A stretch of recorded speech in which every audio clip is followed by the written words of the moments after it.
अग्निपथ योजना को सुहा कर दिया आग के अंदर।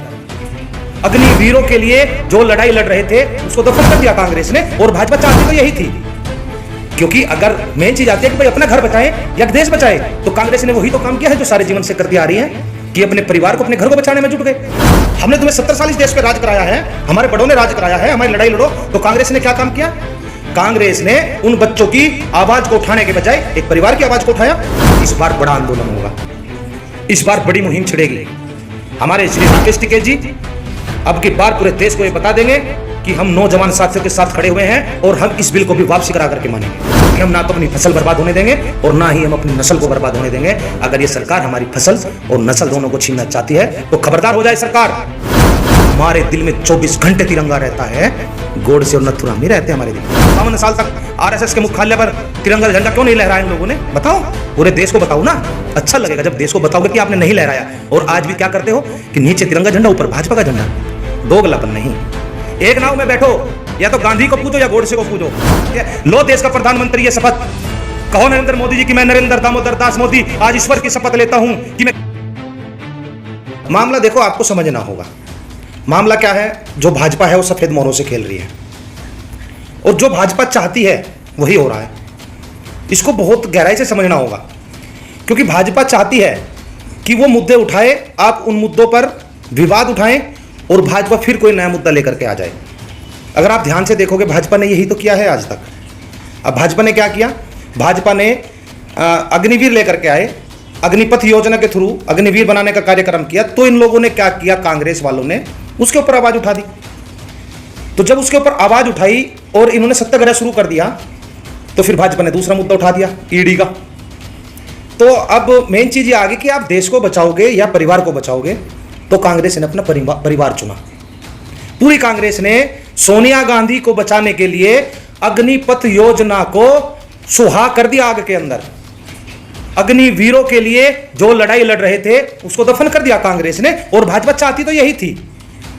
क्योंकि अगर मेन चीज आती है कि भाई अपना घर बचाए या देश बचाए, तो कांग्रेस ने वही तो काम किया है जो सारे जीवन से करती आ रही है कि अपने परिवार को, अपने घर को बचाने में जुट गए। अरे क्या हो गया? चले जाती सोनिया गांधी जेल, जाने देते ना। अगर जिसने बेईमाना किया होगा, जिसने घपला किया होगा, वो जाएगा जेल में। चाहे उसमें नरेंद्र मोदी प्रधानमंत्री क्यों ना हो, उसमें सोनिया गांधी क्यों ना हो, राहुल गांधी क्यों ना हो, मैं क्यों ना हो, जिसने बेईमाना किया हो तो जेल जाएगा। लेकिन जो देश के नौजवान साथी एक उम्मीद कांग्रेस से लगाए बैठे हुए थे और कांग्रेस को यह कह रहे थे कि तुम हमारी लड़ाई लड़ो, हमने तुम्हें 70 साल इस देश पे राज कराया है, हमारे बड़ों ने राज कराया है, हमारी लड़ाई लड़ो। तो कांग्रेस ने क्या काम किया? कांग्रेस ने उन बच्चों की आवाज को उठाने के बजाय एक परिवार की आवाज को उठाया। और भाजपा तो यही चाहती थी, क्योंकि परिवार प्यारा होता है। नहीं, वो आवाज उठाई तो, लेकिन उनकी सुनता कौन है? बात ये नहीं थी। बात क्या? आपने देखा होगा कि जब भी कुछ मुद्दा उठाते तो सब हल्के में लेते। नहीं नहीं, हल्के की बात नहीं। जब इन्होंने सत्याग्रह शुरू कर दिया था, देश के नौजवान साथियों के लिए आवाज उठानी शुरू की थी इन लोगों ने, तो उनकी आवाज को उठाते ना। नहीं, वो तो ये कहते हैं कि हमारी मतलब बात सरकार सुनती नहीं है, कहीं ना कहीं देखा जाएगा। 70 साल राज किया फिर भी सरकार आवाज नहीं सुनती। इनको अपनी, देखो बातों का फर्क होता है। एक अपनी बात को किसी दूसरे तक पहुंचाना या सुनाना। और भगत सिंह ने एक बात कहा था कि बहरे लोगों को सुनाने के लिए एक धमाके की आवश्यकता है। और धमाका मैं ये नहीं कह रहा कि देश में दंगे कराओ, दंगे तो भाजपा करा देती है बहुत सारे। लेकिन मैं कांग्रेस को कह रहा हूं कि जब अग्निवीर योजना लेकर के ये लोग आए, आपने सत्याग्रह शुरू किया, पूरे भारत में भ्रमण शुरू कर दिया, तो फिर एक परिवार के लिए इस आवाज को क्यों दबा दिया? क्यों खिलवाड़ किया उन नौजवान साथियों के लिए? क्यों नौजवान साथियों को फांसी चढ़ाने का काम कर रहे हो आप लोग? क्यों नहीं बने उनकी आवाज? अपने परिवार को बचाने में लग गए। और भाजपा तो हमेशा से वही काम करती है कि आज एक जगह चोट मारी, एक उंगली पे मारी, फिर दूसरे पे मार दिया, आप इसको भूल जाओगे, फिर तीसरे पे मार दिया, आप इसको भूल जाओगे, फिर चौथे पे मारी, इसको भूल जाओगे। तो वही तो कर रही है भाजपा, और उसी की शिकार ये कांग्रेस हो रही है। क्योंकि विपक्ष, कहते हैं ना, विपक्ष कमजोर हो जाता है तो कुछ नहीं सुनता। अरे आवाज तो सुनते हैं, आवाज उठाओ। इन नौजवान साथियों की आवाज बनना चाहिए था। आज भारतीय किसान यूनियन पूरे देश में किसानों की आवाज को ऊंचा कर रही है। 31 तारीख को पूरे देश के अंदर जो आह्वान किया गया था, त्योहार को देखते थोड़ी ढिलाई बरती गई है। इस बार बड़ा आंदोलन होगा, इस बार बड़ी मुहिम छिड़ेगी। हमारे श्री राकेश टिकैत जी अब की बार पूरे देश को ये बता देंगे कि हम नौजवान साथियों के साथ खड़े हुए हैं और हम इस बिल को भी वापसी करा करके मानेंगे। क्योंकि अगर आज ये सरकार ये चाहती है कि इस देश के नौजवान साथियों की आवाज उठाने वाला कोई नहीं है, तो हमारे पास हमारे मसीहा राकेश टिकैत जी जिंदाबाद है अभी। और वो हमारी आवाज़ को उठाएंगे, हमारे बच्चों की आवाज़ को उठाएंगे, क्योंकि हम ना तो अपनी फसल बर्बाद होने देंगे और ना ही हम अपनी नस्ल को बर्बाद होने देंगे।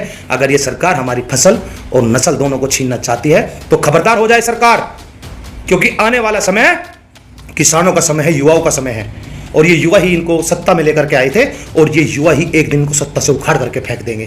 देखिए सुनिए, पहले अग्निपथ के विरोध में लड़े तो घर बचाना शुरू कर दिया, अब अग्निपथ की आवाज़ उठाई या घर बचाई, फिर महंगाई, अब महंगाई पर आवाज़ उठाई या घर बचाई। अब जो भी चीज़ें हैं भ्रमित किया जा रहा है, मुद्दे देखो सेम है लेकिन ध्यान को भटकाया जा रहा है। अगर उसी तरीके से देश को आज़ादी दिलाने वाले हमारे जो योद्धा थे, जो उनका ध्यान सावरकर की तरफ भटक गया होता तो क्या देश आज़ाद हो जाता? नहीं होता, क्योंकि सावरकर ने तो माफ़ी मांग ली थी ना, गोडसे ने गांधी को मार दिया था, उनके विचार अलग थे ना। तो आज ये क्या कर रहे हैं, इनके दिमाग भटक रहे हैं आज, क्योंकि इनके पास कोई अच्छा लीडर नहीं है। इनको तो अपने नेता प्यारे हो रहे हैं, कांग्रेस को अपना घर बचाना भारी हो रहा है। क्या देश के अंदर कांग्रेस और भाजपा ही रहेगी? क्या कोई और सत्ता में नहीं आएगा? सत्ता में आएगा, सत्ता परिवर्तन होगा, 2024 में बहुत बड़ा परिवर्तन होगा। आज कितनी भी ईडी की जांच बैठा लो, जो दोषी होगा वो जेल जाएगा, और 2024 में भी ईडी की जांच बैठेगी और हर किसी के पीछे बैठेगी, देखा जाएगा कौन चोर है और कौन लुटेरा है, सबका पता चल जाएगा 2024। आप कह रहे हो कि सत्ता परिवर्तन होगी, लेकिन अभी जो सर्वे आ रहा है उसमें तो फिर से बीजेपी। सर्वे कौन करता है? सर्वे कौन करता है? एजेंसियां करती हैं। किसकी है एजेंसियां? खरीदी जा सकती है ना। तो कोई और जो आदमी सत्ता में जब 2024 में आएगा तो वो भी तो खरीद सकता है उन एजेंसियों को, वो भी तो खरीद सकता है उन न्यूज चैनलों को, वो भी तो खरीद सकता है उन ईवीएम मशीन के हैकरों को। क्यों नहीं खरीदती कांग्रेस? क्या इसके बस की नहीं रहा? नहीं है ना, क्योंकि सबसे पहले इनको धन से तोड़ा गया। नरेंद्र मोदी जी जब देश के प्रधानमंत्री बनने के बाद सबसे पहला एक काम किया गया, नोटबंदी। नोटबंदी होने के बाद सभी नेताओं का जितना काला धन था वो सेटलमेंट के साथ मोदी जी ने सुलटाया, क्योंकि जो उनका पैसा था अपने पास हिस्सा लिया भाजपा सरकार ने, उनके कुछ पैसों को उन्हें दे दिया, बाकी उनके पास हो गया। इसीलिए आज भाजपा पैसे में सबसे बड़ी पार्टी है और इनके 543 जो कार्यालय है वे 7 स्टार बन चुके हैं। सच्चाई बता रहा हूं, सच्चाई यही है, क्योंकि नोटबंदी से सबसे पहले टांग तोड़ी गई, क्योंकि कोई भी चुनाव बिना पैसे के नहीं लड़ा जाता। और भाजपा के पास पहले पैसे की कमी थी, आज भाजपा के पास पैसे की कमी नहीं है, जहां से चाहो वहां से पैसा मिलता है। 2013 में अडानी अंबानी ने मोदी जी के पीछे पैसा लगाया, उसके बाद आकर के नोटबंदी से इन लोगों ने काले धन के नाम पर कह करके नोटबंदी करी, और ये बतागा 2000 के नोट में भी चिप है। सेटलमेंट के द्वारा सारी पार्टियों का पैसा अलट पलट करके अपने पास पैसा इकट्ठा किया गया। तो मेन चीज यहां है, किसी इंसान को अगर तोड़ना है तो उसको धन से तोड़ दो, तन से तोड़ दो और मन से तोड़ दो। मन से मीडिया ने तोड़ा है और धन से सरकार ने तोड़ा है, तन से सरकार ने तोड़ा है। क्योंकि जब हिटलर शाही आती है इसीलिए आती है क्योंकि वो कहते हैं कि देश के अंदर हर व्यक्ति भूखा रहना चाहिए, गरीब रहना चाहिए, क्योंकि गरीब लोग कभी क्रांति नहीं कर सकते। अभी आपने देखा कि खाद्य पदार्थों पे जीएसटी लगा दी गई, हाँ। दूध हुआ, आटा हुआ, और दाल चावल, इन पे मतलब जीएसटी लगा दी गई। इसे आप कैसे देखते हैं? देखिए, अब क्या चीज़ है कि अगर आप अपना खाना खा रहे हो, रोटी खा रहे हो, तो रोटी का हिस्सा तोड़ के भी सरकार को देना होगा। अब पेट पर भी टैक्स लग गया, जैसे अंग्रेज लगाते थे, गोरे अंग्रेज। अब काले अंग्रेजों ने दूध पे, दही पे, खाने की चीज़ों पर टैक्स लगा दिया, क्योंकि जो आदमी रोटी खाता है, रोटी के बिना नहीं रह सकता, तो उसे रोटी का अपना 0.5% हिस्सा तोड़ करके देना पड़ेगा सरकार को, क्योंकि ये सरकार की गलत नीतियाँ हैं। ऐसे टैक्स बढ़ाने से, टैक्स लगाने से देश में पैसा नहीं आएगा, ना संपत्ति बेचने से आएगा। सही नीतियाँ अपनाओ, जब नीतियाँ अपनाओगे तो देश खुशहाल होगा। अब रोटी से, अब कोई भी आदमी हो, वो कौन आदमी है, गरीब हो, अमीर हो, भिखारी हो, देश का हर व्यक्ति टैक्स चुकाता है। वैसे भी पहले भी चुकाता था, लेकिन आज तो रोटी पे भी, दही पे भी, दूध पे भी। देश को मजबूत कर रहे हैं। पेट का निवाला छीन करके आप लोग देश को मजबूत कर रहे हो। नहीं, आप कहते थे ना श्रीलंका जैसे हालात हो जाएंगे, तो श्रीलंका से बुरे हालात होंगे। मैंने कहा श्रीलंका जैसे हालात नहीं होंगे, पहले भी कहा था श्रीलंका से बुरे हालात होंगे, क्योंकि श्रीलंका की जनसंख्या 2.5 करोड़ है, भारत की जनसंख्या 135 करोड़ है, उससे बुरे हालात होने वाले हैं भारत के। नहीं, आपने अभी नहीं देखा कि वित्त मंत्री जी ने सदन में कहा है कि जो लोग कहते हैं कि श्रीलंका और पाकिस्तान से तुलना करते हैं, वहाँ की हालत मतलब सही है, तो हमने पाकिस्तान से कब तुलना की? नहीं, जो लोग करते हैं कि वहाँ मतलब पाकिस्तान से हम, बांग्लादेश वगैरह से, जो बांग्लादेश भी कुछ नहीं है भारत के सामने, पाकिस्तान भी कुछ नहीं है। और जो लोग कहते हैं कि, और रही बात श्रीलंका की, श्रीलंका तो भारत का हितैषी देश है, लेकिन श्रीलंका में जो धर्म के आधार पर भेदभाव किया जाता था वही भारत में होता है। सेम कंडीशन है, सेम पोजीशन है, आप उठा करके देख लीजिए। उन्होंने इन सभी देशों का डाटा दिया, कहा कि ये लोग पता है खड़े हुए हैं हाथ फैलाए हुए कि कोई इनको पैसा दे दे। उन्होंने आंकड़ा दिया कितने मतलब पैसे मांग रहे हैं। हाँ, लेकिन भारत मजबूत देश है। बता देता हूँ, मजबूत देश है। अगर आपके पास संपत्ति है, अगर आपके पास सोना है, तो मैं आपको ऋण देने के लिए तैयार हूं। बैंक आपको ऋण देने के लिए तैयार है। अगर आप कंगाल है, अगर आप भिखारी है, तो आपको बैंक भी लोन नहीं देगा। तो जो से देशों से तुम तुलना कर रहे हो, तो भूखे नंगे हैं पहले ही। नंगा नावेगा क्या, निचोड़ेगा क्या? वे तो पहले भूखे नंगे देश है। अरे भारत के पास तो बहुत सारी संपत्ति है, भारत को कर्जा क्यों नहीं देने का? कर्जा दे देगा, लेकिन कर्जा करना समझदारी नहीं है। नहीं तो वो कह तो रहे कर्जा लेने की हमें जरूरत नहीं है। कर्जा वो बता रहे हैं पहले कि लेना है उनको। तुम्हें तो पता भी नहीं चलेगा जिस दिन कर्जा लेंगे वो। पहले कर्जा नहीं है भारत में, कितना कर्जा है पहले तुम्हें तो पता भी नहीं चलेगा भाई। सबसे मेन चीज क्या है? व्यवस्था परिवर्तन होनी चाहिए। अगर व्यवस्था बदली जाएगी तो देश के अंदर खुशहाली आएगी। देश का किसान को खुशहाल करना चाहिए, क्योंकि देश का किसान ही वो देश की मजबूत रीढ़ की हड्डी है जो देश को छिका सकता है, देश की आर्थिक व्यवस्था को ठीक कर सकता है। अगर किसान के हित के बारे में मोदी जी सोचे तो कल ये देश खुशहाल हो जाएगा। नहीं, जिस तरह से अग्निपथ का मुद्दा मतलब बिल्कुल गायब ही हो चुका है, क्या लग रहा है किसान भी इसे बुला देंगे? किसान नहीं बुला रहे भाई, क्योंकि किसानों के तो बच्चे जाते हैं मिलिट्री में, नेताओं के बच्चे नहीं जाते। अब नेताओं ने, मैंने बताया ना कि सोनिया गांधी को बचाने के चक्कर में हमारे बच्चों का बलिदान दे दिया है कांग्रेस ने। जो विपक्ष है उसको आवाज उठानी चाहिए ना, क्यों नहीं उठाती आवाज? क्योंकि उन्हें सोनिया गांधी का घर प्यारा लगा, राहुल गांधी का घर प्यारा लगा। उन्हें ये नहीं पता कि देश के अंदर जो आज स्थिति पैदा हो रही है, देश का नौजवान इस देश को चलाता है, वही सुरक्षा करता है उनकी। और इन्होंने क्या किया? हम तो कहते हैं कि भाई मोदी जी पेंशन भी खत्म कर दो ना सबकी, क्यों नहीं कर देते पेंशन खत्म? सारे नेताओं की कर दो। नेता वीर बनाएंगे। हाँ, नेता वीर तो बनने ही है। अब हम तो कह रहे हैं नेताओं के बच्चे मिलिट्री में जाने चाहिए, नेताओं को 5 साल के बाद चुनाव नहीं लड़ना चाहिए, जो इनकी पेंशन लगी हुई है पेंशन समाप्त होनी चाहिए। सारा काम करेंगे और 2024 में करारा जवाब दिया जाएगा। क्योंकि जनता कब तक दबेगी? जनता ज्यादा दिन नहीं दबेगी। जनता अब जान चुकी है, जनता अब जाग चुकी है, क्योंकि भाजपा शतरंज की चाल चल के सफेद मोहरों से खेलती है। पहले भाजपा चाल चलती है और उसके बाद कांग्रेस को चाल चलनी होती है। कांग्रेस बिल्कुल फेल है, कांग्रेस विकल्प नहीं है। इस देश को एक नया विकल्प चाहिए और वो विकल्प 8 अगस्त 2023 को दिल्ली के रामलीला ग्राउंड से अनाउंस कर दिया जाएगा। आंदोलन होगा, बड़ा आंदोलन होगा देश के अंदर। अब की बार तो तीज त्योहार और बच्चों के एग्जाम आ गए थे, अब की बार तैयारी बड़ी है और बहुत बड़ी तैयारी है, क्योंकि ये देश भारतीयों का देश है। ये काले अंग्रेज जो आकर के हमारे ऊपर राज कर रहे हैं ना, इनको हम राज नहीं करने देंगे, इनको इनकी मनमानी नहीं चलने देंगे। क्योंकि मैं तो ये कहता हूं, जो हिटलर था, हिटलर ने जर्मनी को बर्बाद कर दिया था। उससे पहले उसको सब भगवान मानते थे, सब उसके सामने सर झुकाते थे। ऐसा ही काम आज देश के प्रधानमंत्री नरेंद्र मोदी के सामने हो रहा है। उसको कुछ अंधभक्त भगवान मान रहे हैं, उन्हें यह नहीं पता कि देश कितने गहरी खाई में जा चुका है। जिस दिन ये लोग जागेंगे तो इन लोगों को भागना नहीं पड़ेगा। इतिहास उठा करके देख लेना, इतिहास गवाह है, जो हाल हिटलर का हुआ था वही हाल इस देश के प्रधानमंत्री का होने वाला है। स्वयं को गोली मारनी पड़ेगी, क्योंकि लोगों की भावनाओं के साथ खिलवाड़ कर रहे हैं। वो तो कहते हैं सारी व्यवस्थाएं सही हैं, मोदी ना होते तो पता नहीं क्या हाल हो गया होता देश का। उन्होंने महामारी से बचा लिया देश को।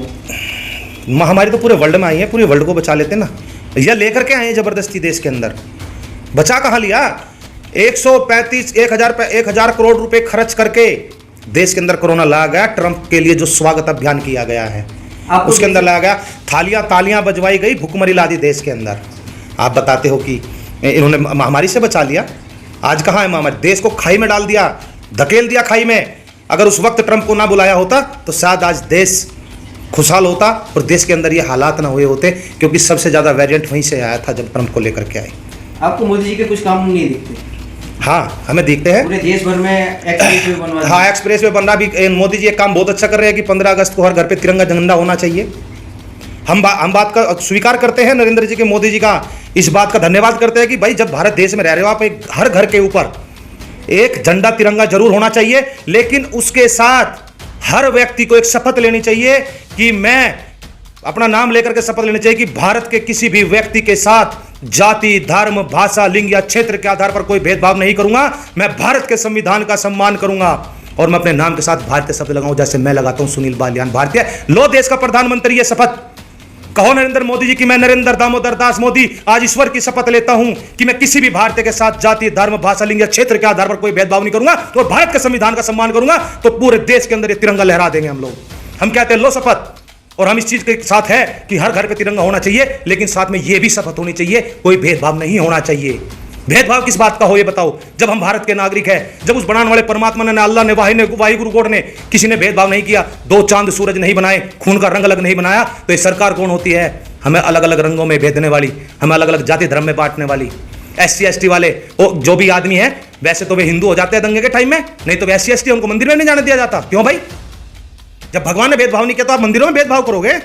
ऐसा क्या तरीका है? ये तरीका गलत है। सच्चाई को सामने लेकर के और देश के प्रधानमंत्री को शपथ दिलाओ। हर घर पे झंडा होना चाहिए, मैं कहता हूं, और हर घर में शपथ होनी चाहिए। ये किसी व्यक्ति के साथ जाति धर्म के आधार पर भेदभाव नहीं होना चाहिए। तो भेदभाव नहीं करता, सबको जोड़ने का एक प्रयास है। नहीं, जोड़ने का प्रयास है कहां? प्रयास नहीं है ना, वो एक दिखावा है। ये इनकी एक लंबी साजिश है। जो ये लोग पहले कहते थे ना कि हर घर पर भगवा होगा, ये एक शुरुआत है इनकी। क्योंकि अगर ये लोग इस शपथ को नहीं दिलाते तो ये भगवे की तैयारी कर रहे हैं। लेकिन तिरंगे के अंदर 3 रंग है।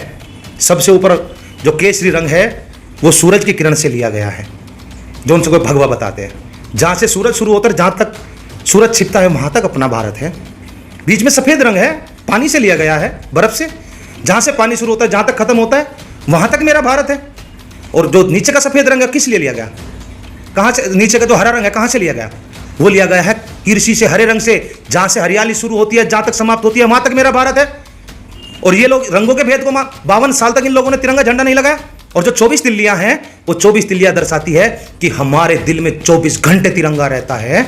गोडसे और नथुराम नहीं रहते हमारे दिल में। ये सोचना चाहिए सरकार को। अगर तिरंगे का इन्हें समझाने तो समझाओ ना तिरंगे का। अगर तिरंगा बना कैसे, आया कैसे, क्यों नहीं इन्होंने 52 साल तक RSS के मुख्यालय पर तिरंगा झंडा क्यों नहीं लहराया इन लोगों ने? बताओ, पूरे देश को बताओ ना। अच्छा लगेगा जब देश को बताओगे कि आपने नहीं लहराया। और आज भी क्या करते हो कि नीचे तिरंगा झंडा, ऊपर भाजपा का झंडा। दोगलापन नहीं। एक नाव में बैठो, या तो गांधी को पूजो या गोडसे को पूजो। कोई ऐसा व्यक्ति नहीं है कि जिसने आपके बाप को मारा हो आप उसके घर जाकर के उसको पूजोगे। ऐसा नहीं हो सकता कि आप दोनों को पूजो।